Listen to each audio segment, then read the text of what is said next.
Hello, everyone. My name's Cory. Um, this isn't always very easy for me. I don't really like to brag about how well my life is going today. It's not something I have done on my own. I've had a lot of help from people and from God, and so I'm gonna give Him the glory when I can. So, a little history about me. I was born and raised in Carl Junction. Um, and my parents, in 1990, I was born, and it was me and my older brother. His name was Ryan, and he was 5 years older than I was. And we lived a life. In Carl Junction, there's a set of trees that separates the golf course and kind of the nicer homes from some of the other homes. Well, we lived on this side of the trees. We lived in a small house, but it was our house, and we had dogs and we had lots of things. My dad used to go to auctions and buy a bunch of stuff we didn't need. But my dad was a railroad man and was a laborer. He believed in working hard and getting paid for what you had done with your body. And out of that came his use of methamphetamine to really push himself beyond the other guys. He was a welding supervisor at Cardinal Scales, and in an attempt to, push the numbers farther than they had ever pushed before, he became a methamphetamine manufacturer. So he was cooking meth and providing it to the department and himself, and eventually my mom. My mom was a little bit overweight, and she decided that she was going to start using meth to lose weight or whatever her reasons were. But they both pretty much very quickly became full-blown methamphetamine drug addicts. And me and my brother kind of got, pushed a little bit to the side of their responsibilities. I understand today that it has nothing to do with their love or their lack of their love. It's that's the way addiction works. It becomes the most important thing in your life, regardless if you have kids or parents or anything like that. So I was able to learn that later on. I kind of ran around and did my own thing with kids in the neighborhood. We threw rocks at trains, whatever other poor kids do. We hit walnuts with baseball bats and played hide and go seek in the neighborhood. The internet quite wasn't out yet. We didn't really have toys. We had shotguns, and we went hunting with my dad. Things were okay. We were our dad's kids mostly. My mom had started a business with her uncle, my brother, and so she was at work most of the time. My dad eventually lost his job and became a full-time drug dealer, I guess you would say. Really, he just sat at home and did drugs. But he really became our best friend. He was never really a good parent.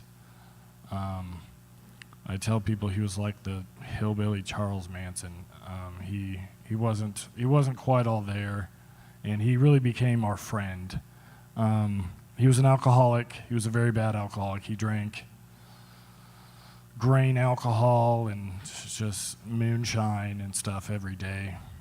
So he had a tendency to be violent, mostly with my mother. With us, he believed that in beating your kids, and so that's what he did. that led to me getting in trouble a lot at school and fighting at school, because that's how we were raised. If somebody says or does something you don't like, you use violence to solve it. In 2002, our house was raided by the cops, and my dad was taken to court, and we were put into DFS custody. So me and my older brother, I was 12, and my brother was 17, and we got put into foster care. And my grandparents, which is my mom's parents, who also lived in Carl Junction, they applied for kinship care, and we got it.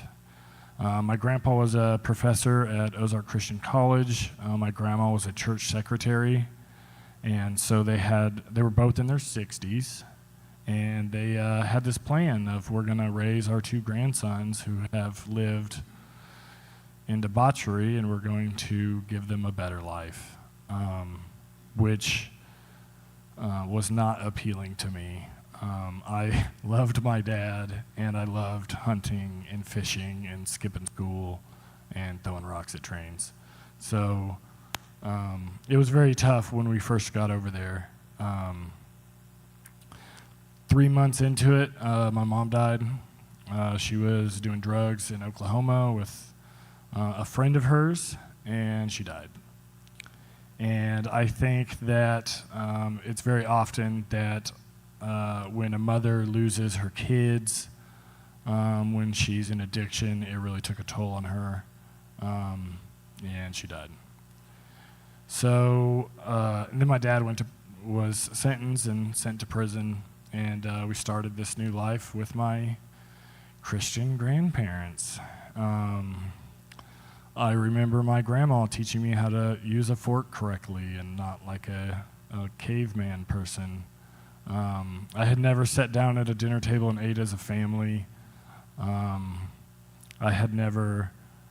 one had ever been my parent, so it was very weird to me that somebody was going to tell me what to do, what time to go to bed, what time to wake up, I was going to go to church on Sunday, and I was expected to be there and like it.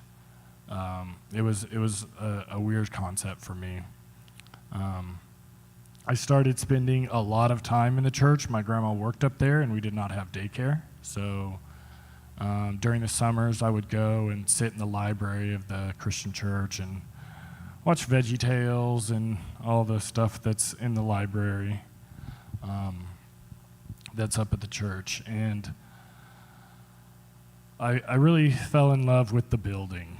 Not so much the concept. It was a little beyond my understanding at the time, but I really fell in love with the building. When I was 15, my brother was riding with a friend of his, actually her mom, and she was drunk, and she drove off the road on Ivy Road and rolled her SUV and killed him. And so his funeral was also in that same church, and as my mom's was. And I really started to not like that church anymore. It was tough for me. These were, 2/3 or half my family was dead, and the other quarter of it was in prison. And now all the focus was on me, that, I'm not going to end up like my parents or like my brother. I'm going to, be the golden child that I was not. So I struggled. I struggled with my grandparents' dream for me and my own dream for myself. When I was probably 15, I went with a friend of mine to a pool party in Briarbrook, which is like the nice area of town. And the parent came out there and said, what are you doing here? And I was, and I don't remember what I said, I'm just here. She said, well, we don't allow drug addicts at our house. And I wasn't even using drugs at the time. I was 15. But I think that's really the first time that I had finally had enough and decided, I can't do this. I can't go against what my family is and what I'm supposed to be. I'm just going to become what everybody says I am. And my dad got out of prison, and I went to live with him in Parsons, Kansas. And it was exciting for about 3 days. We started using very, very hardcore drugs that no 16-year-old should ever come in contact with on a regular basis. I was using cocaine and meth and smoking weed and drinking alcohol every day. I was a junior in high school. It was a very diverse school. Carl Junction was the opposite of diverse, so it was an eye-opening experience for me, and it kind of forced me to grow up pretty quickly. I got involved in some things over there that normal 15-year-old kids, 16-year-old kids should not be a part of. So I moved back with my grandparents, luckily, same year. I was back for about 4 days and I got kicked out of school. I had gone to Parsons a child and come back a man. And it was hard for the school to really understand that. So, I found my brother's ID in my grandma's closet when I was going through her purses to steal money. And I used that ID to buy alcohol from the store until I turned 21. Which was, I thought at the time, very cool, but it really jump-started my my descent into full-blown alcoholism and becoming a everyday addict. I got kicked out at 19, 17, 18, somewhere around in there, for having drugs and stuff in my grandparents' house. And so I moved to Joplin. I had some money left over from my brother's death, and I bought a little house on Empire. And I decided it was time to ruin my life even more. I started selling drugs out of the house and, living. I was finally free. I was finally free of my grandparents' control and their influence, and I was in charge. My mortgage was $215 a month, and so I really regret it. But in that home, I did lots of terrible things. I threw a lot of parties.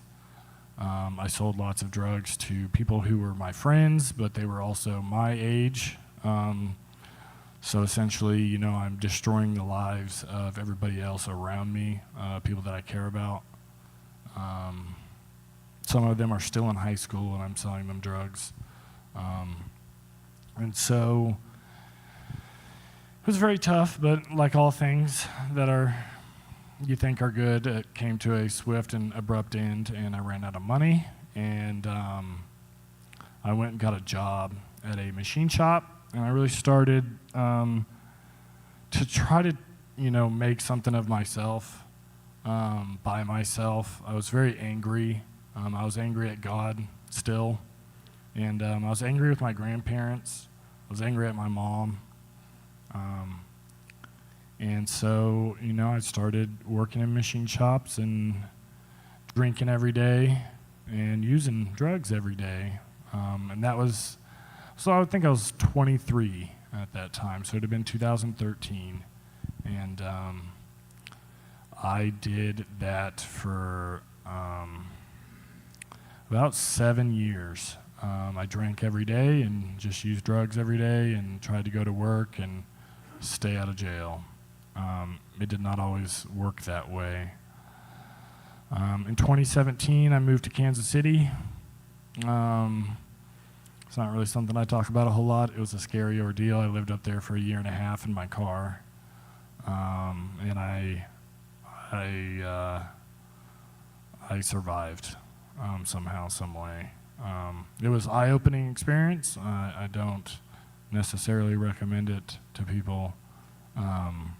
but I survived. So it was kind of crazy. So I came back from Kansas City, and I got a job at a roofing company, and this guy named Chris DeGraff kind of took me off to the side and told me, he's like, you have real potential to be somebody better than what you're doing. And I think I told him, like, you don't know me, you don't know anything about me, I'm just here to roof, and drink every day. And he worked with me. He's still my friend today. He worked really, really hard with me to develop another skill that I could use to try to better myself, and always tried to push me to do better. It's not what I wanted to do. I didn't want to do better. I just wanted to get high or drink. And so that's what I did.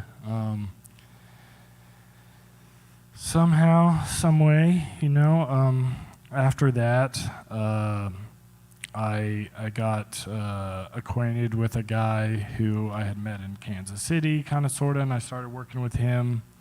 And I ended up living in a shed in his backyard of one of his rental houses. And, I had been in and out of the psychiatric ward for most of my adult life. The life I was living, it was very hard for me to keep going, but I did. And when it got to the point where I thought of ending my life, I would go to the hospital and ask for help, and then they would get me back to normal, and then I would leave and go do the same thing again. So when I got medical insurance and was able to go to the hospital and get help without owing thousands of dollars in bills, I started really going, and I started going to Mercy and really trying to work hard on,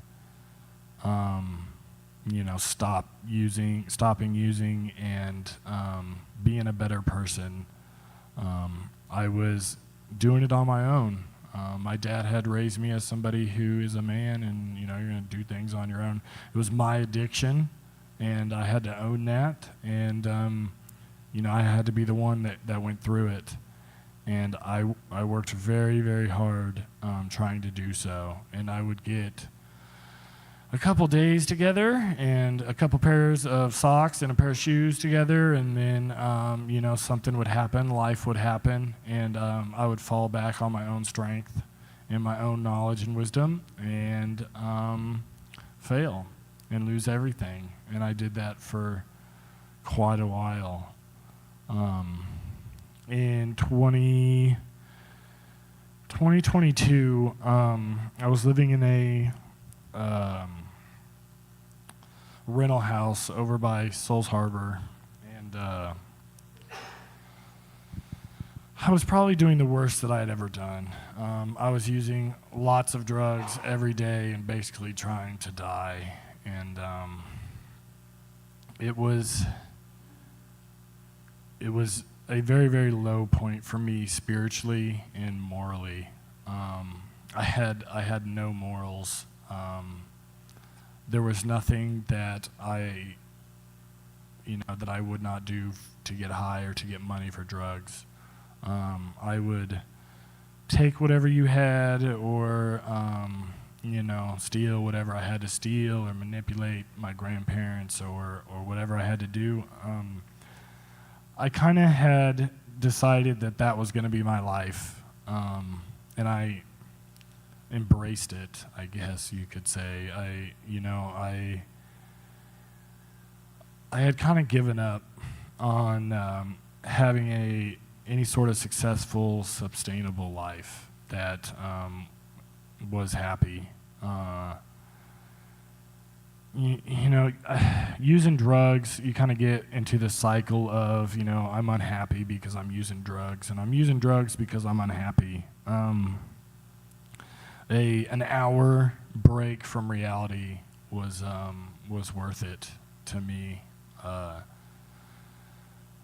I know today that I was causing my own problems at this point. I wasn't 12.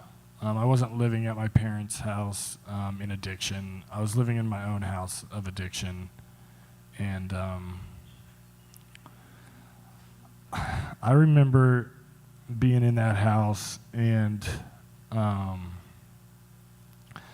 just not knowing anymore, not knowing who I was, where I was going, what I was doing. I wasn't doing anything besides getting high. And there wasn't a whole lot going on in my head.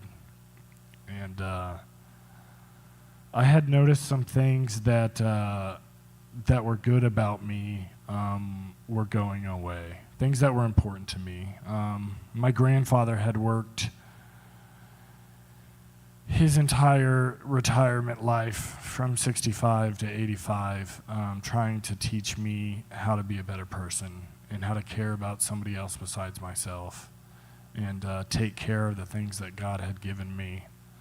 And some of those things I did. A lot of them I did not, if we're being honest. But some of the things that he did teach me, it was very tough to be in the streets and also have a heart. You get to a point, if you're going to be in the streets and you're going to be doing those things, you can't really care about other people. You get taken advantage of pretty quick and you don't last long. So most of my morals were already gone by this point because I was out there in the thick of it. And when you don't have anything to lose, I had already lost everything. So when you don't have anything to lose, you kind of become a dangerous person, an unstable person, and that really kind of shot me up the ranks of the people I was running around with.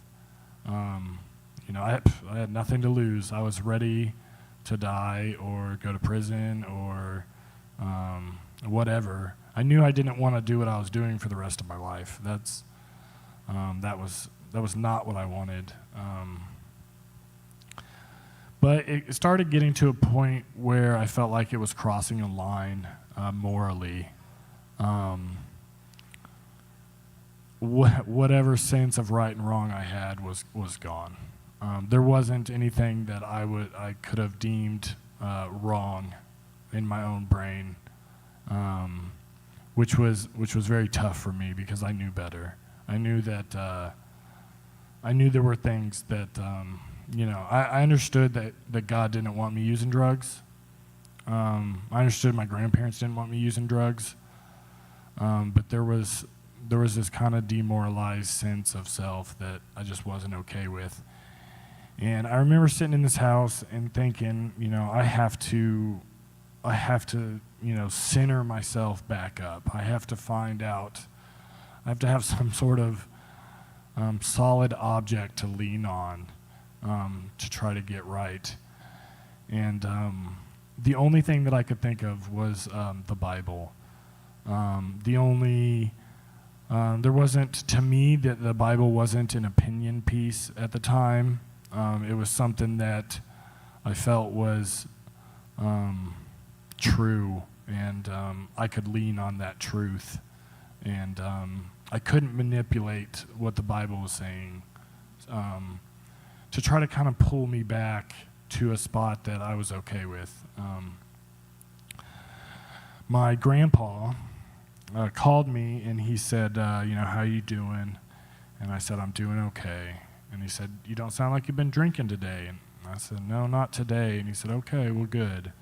And he died the next day. And I believe that he was holding on as best he could to try to see me do well and make it.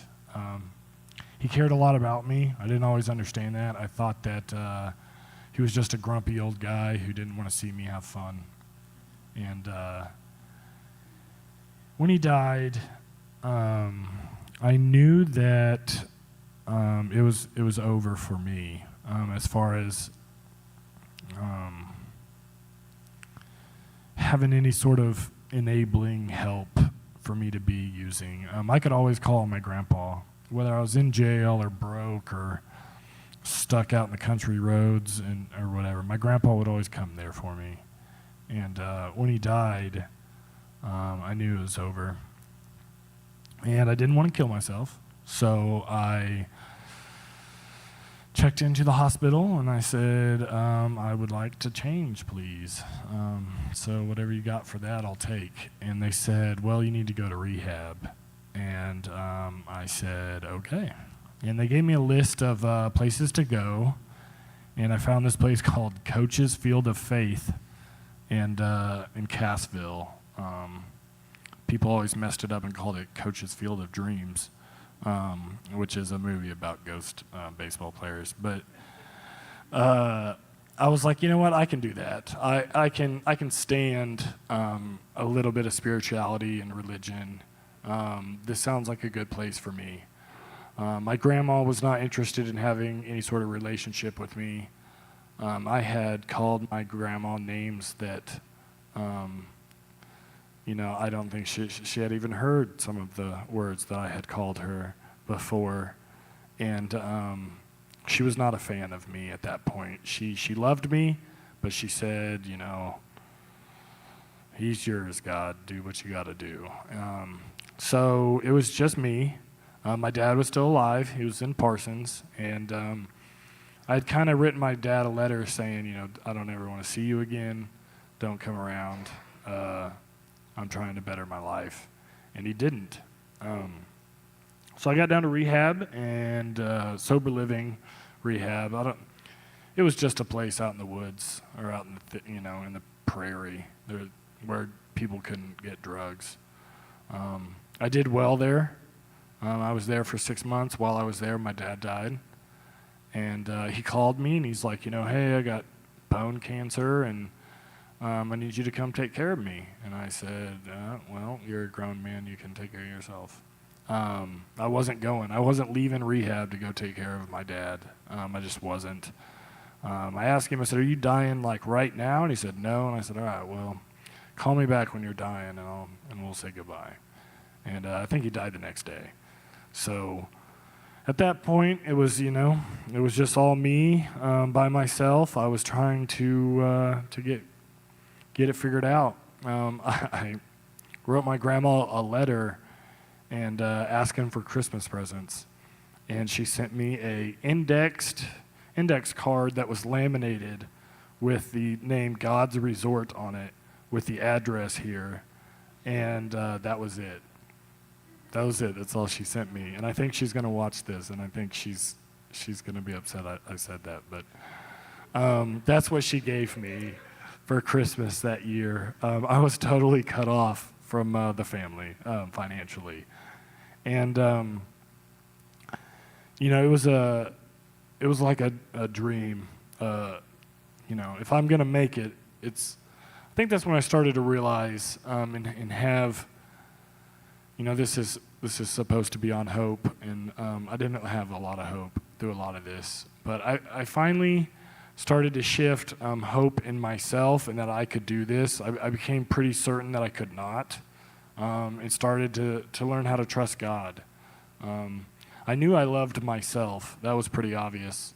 It was a different concept for me to understand that somebody else could love me, especially God. So, I got out of rehab. It did not go well when I got up here. I did not last very long off of drugs, but I went into the hospital as soon as I relapsed, and I got out and I went to the homeless shelter. I went to Souls Harbor, and I really started giving it a solid effort. When I was in there, I went to chapel. I was the guy that was arguing with the preachers. I knew some scripture, and I was not interested in somebody telling me that God loved me after everything I'd been through. So I didn't really bless those preachers going into Souls Harbor. It's a rough place. But I met a woman in there who really changed my life. She told me one night, she said, you could have some really cool friends if you decided to change your life. And I think I looked behind me and was like, yeah, like who? There's nobody. I had friends, and I I ran those into the ground. And lots of people knew who I was and what I had done, and the crowd I ran with. I was not a friend that you wanted. And it kind of upset me. Like, this lady didn't know who I was, and she didn't seem to care. And she said well, you can be my friend. And I said, sold. And I said, I'll get clean today. Whatever I gotta do, I'll do it. And I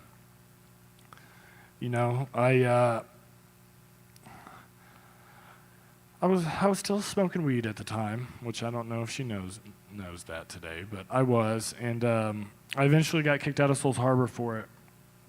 And I was sitting in Souls Harbor before I got kicked out, and this lady came in there. She said, anybody in here need a job?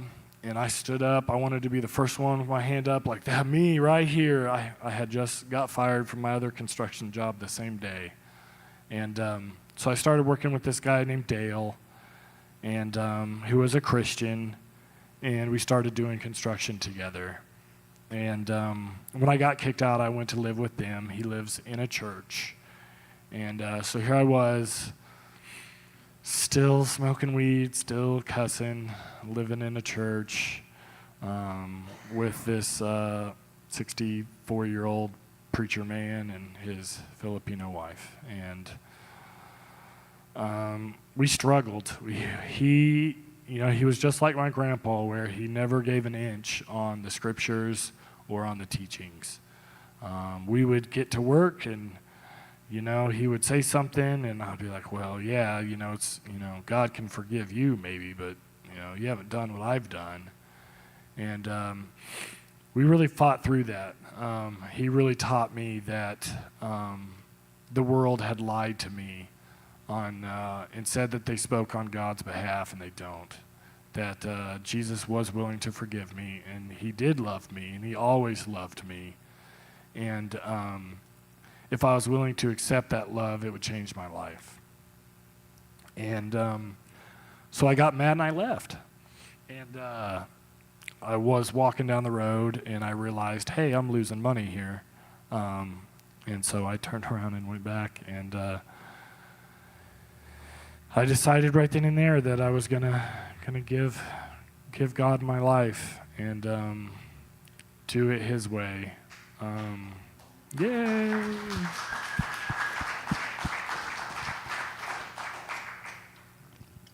And I know I'm running out of time. Thank you. So, I did relapse in his house, and I went up to the park, and I was up at the park drinking with a guy, and that I did not know, because that's what I did. I went up to the park and drank with people I didn't know, and there was a guy below the hill from us, and I said, what about him? Does he want to drink? And he said, I don't know. That guy's been there for a minute. And so I walked down there, and long story short, the guy was no longer living. And I kind of got this notion that, like, this is going to be me. Like, if I don't stop, somebody's going to be rolling me over in the park. So I went to the hospital, and I was able to keep my job. And they told me, they said, you need to go do a 1-year program somewhere and, figure it out. I think they knew I was still smoking weed. But they said, we're going to support you through it. The owner of the company was a retired preacher from Carl Junction. His name's Mike Wilkerson. And he said, if you need a day off, take a day off. If you need to work 3 hours today and 10 hours tomorrow, do whatever you got to do. We just want to see you be successful. I had no license, no vehicle, no savings, nothing, and no days clean. I checked into a sober living place in Webb City. It was the first one on the list. I called it. I said, I'm ready. I went out there, and I did it. That's where I came from. So I went to House Incorporated, and I think I was there for about 2 months, and I text Jay and said, I'm ready to come to God's Resort. And he said, I don't think so. He said, are you interested in going to the Forge? And I knew about the Forge. I know people that have gone through the Forge. I know more of them today. But, so I said, I'm already in a program, but I'd like to come there. And he said, well, I think we could talk about it. And some of the issues were resolved that I was going through, so I stuck it out. And I started to notice something that was different from my recovery than everyone else's. Everybody else lived in chaos. Whether they had 8 years clean or whatever it was, they were still living in chaos and anger and resentments, and they were struggling. It seemed like everybody around me was struggling. I struggled some days, but I really learned how to pray out there and lean on God, and really everything that he said he would do for me, I learned firsthand what he was talking about. There were times when there's just nothing to be done. There was nothing I could do.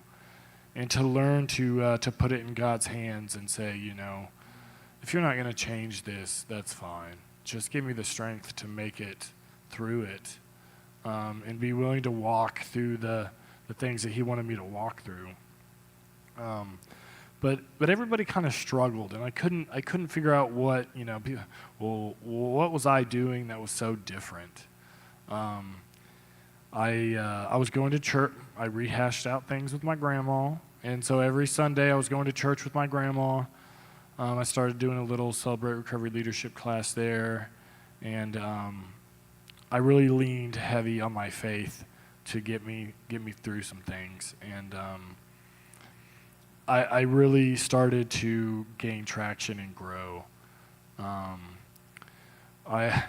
We always tell the story, me and this guy named Matt, who was a Christian at House Incorporated, that, it's like being in a boxing ring and fighting the devil and having Jesus out there saying, tag me in. And I was, for the longest time, I'm just in there getting beat up, just, no, I got this.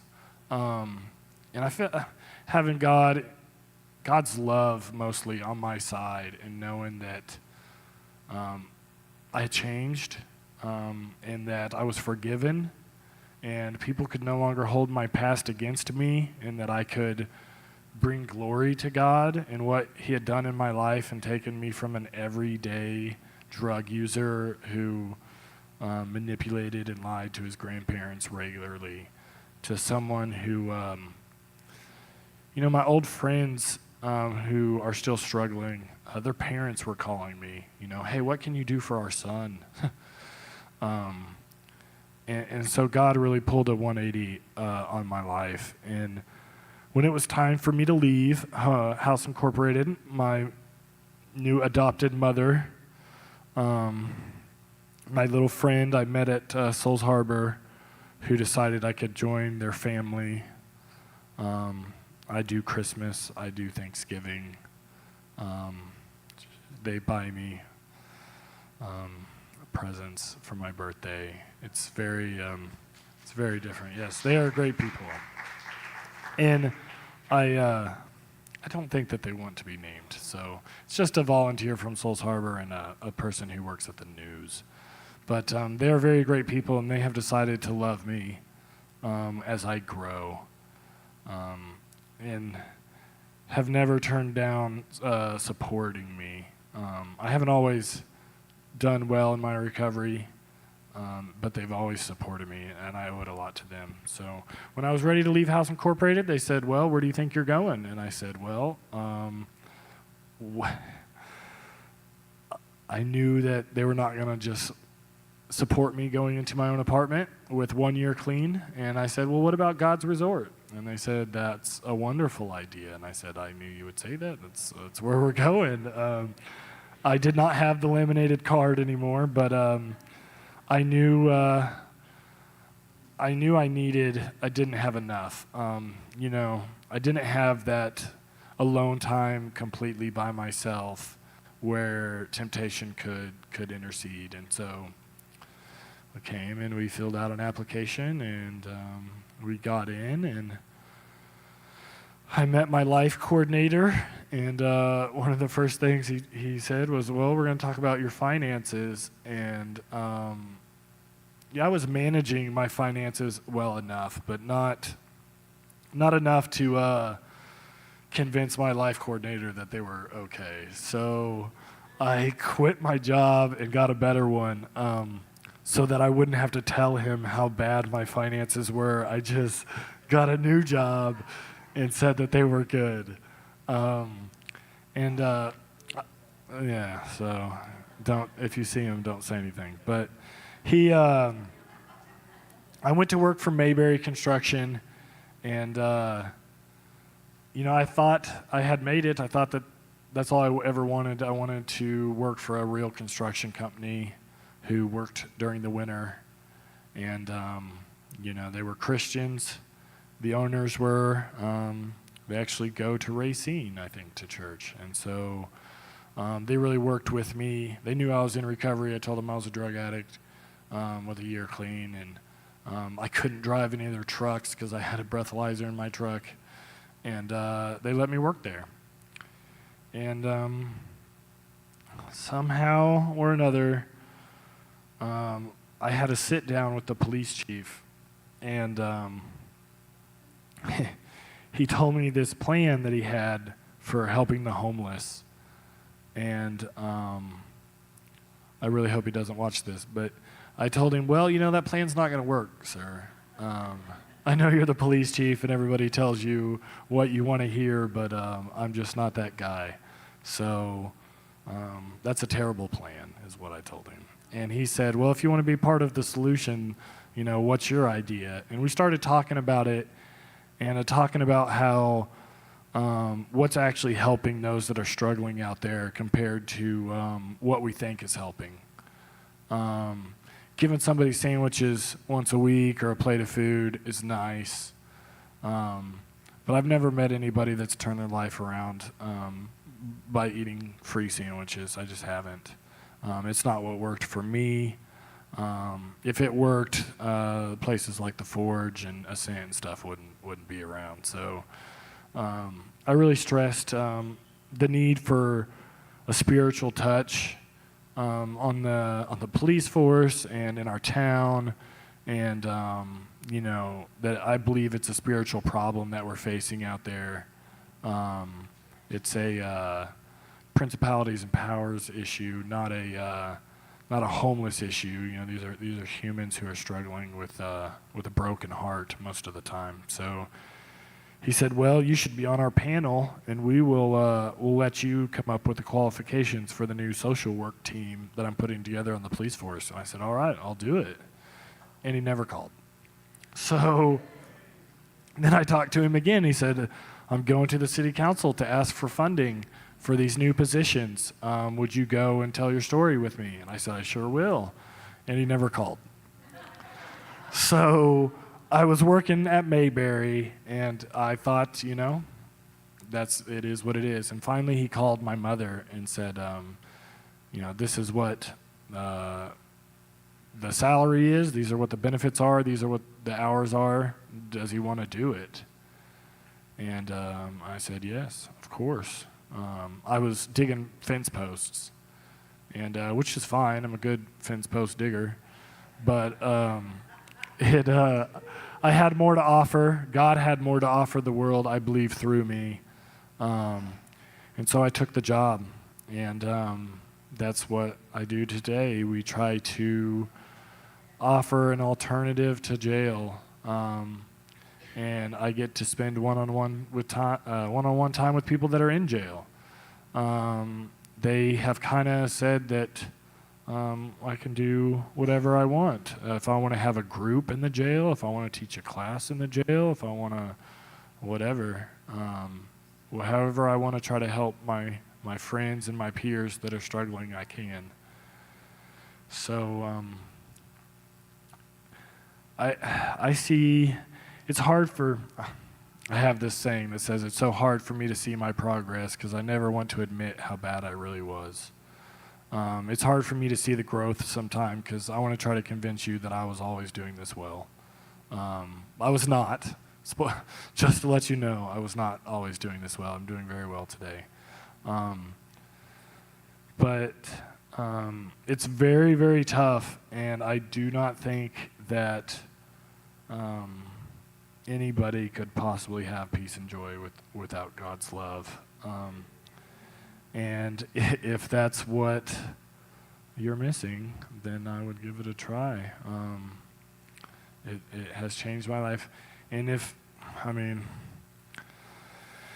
he did it for me, of all people, Christ died for me knowing who I was a long time ago. And he didn't know me when I was perfect, and he didn't know me as a stand-up guy.